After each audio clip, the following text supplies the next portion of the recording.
And that's exactly what we need to do. We need to be Christ-like.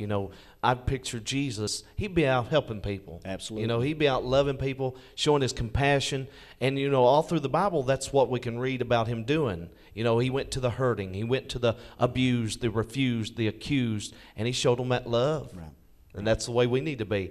Because even the Bible says, when you've done it unto the least of these, my brethren, you've done it unto me. So this is a ministry tool that is reaching out to many people. Absolutely, and you mentioned, to the least of these, there's no socioeconomic standards that we have for providing assistance, and a lot of organizations, are hamstrung by red tape and different obligations that they must meet, and that's one of the things that we pride ourselves in, because fire doesn't discriminate. It can happen to any of us. It doesn't matter if you live in a big house on a big hill or if you live in a small house. Makes no difference to fire. And God's love is like that. God doesn't discriminate. He's there for all of us.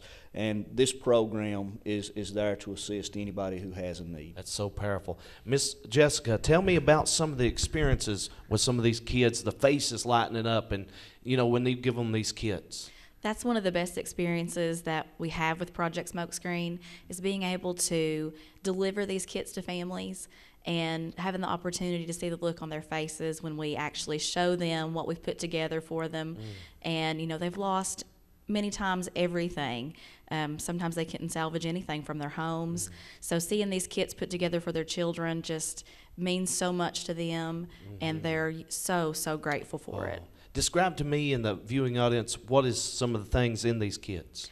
All types of things. We always put in pants, shirts, new shoes. There's always toiletry items depending on the needs of the child, soap, shampoo, toothpaste, and toothbrush. We also provide toys or books depending on the age of the child. We have school supply kits if the child attends school. Of course, we also supply kits to kids who aren't in school yet. But if they are in school, we make sure that they have the things that they need to be able to return to school. Wonderful. So this is just really so good, and it's so powerful. Tell us about a vision of this. How did this all come to pass? Well, the story behind the creation of Project Smokescreen, I actually had a student, been quite a few years back now, her home burned, middle-class working family. At the time, there wasn't any kind of assistance for them. We directed them at the school to several different organizations, and again, that red tape was there. When you make too much money, oh, you have insurance? Well, we can't help you. Unfortunately, with a fire, a lot of times the insurance reports and stuff, it's a process, and it's a process that takes time. And in order for a child to get back to school and continue their education, which is so vital in our community, in our area, we felt this is something that we can do as a way to help. Wonderful. And like I said before, I'm sure just one or two people can't get this going and get this happening. It takes a team of people working together for one common cause. You work with the schools, the superintendents. Tell me how this all works. You meet together, or how you do this? Well, most of our contact as far as with the schools is phone-based or email. Of course, being school teachers, we've got a lot of contacts within the schools. And the superintendents is usually where we start, and the superintendents of the counties that we're operational in have been such blessings to us. They've really welcomed us into their schools and given us an opportunity to provide assistance to those kids. And to me, that says a whole lot about their character. It really needs to be all about the kids. So that's been a big thing for us. The teachers, the principals, all the staff at the school have been very supportive.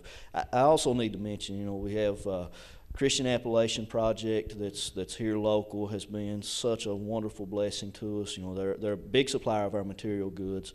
Walmart Corporation has been one of our largest financial contributors, really have been a blessing to us. And Andrew Couch Dentistry out of Lexington. We've had a pretty broad reach. The word is out about us, and that's a blessing from the Lord.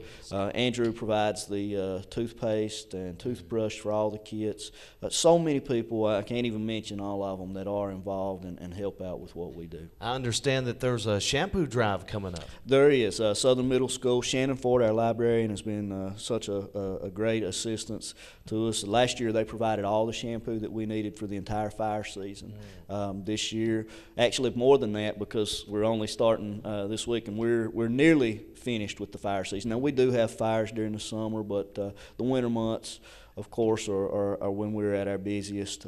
But Shannon has been a great friend and a great blessing to us, and they're starting that up again at Southern Middle School. And the kids bring the shampoo in, so that again, it's another way that we have an opportunity to touch some people. Well, people don't realize how dangerous these fires can be. Like if you're in a mobile home and it catches on fire, don't try to grab things and run out, thinking that got plenty of time before the fire gets out of hand, because there's tragedies that happen that way. And firefighters will tell you, don't try to run back into the burning house to get these supplies, because losing material things can be replaced, but losing lives, being damaged, you're hurt,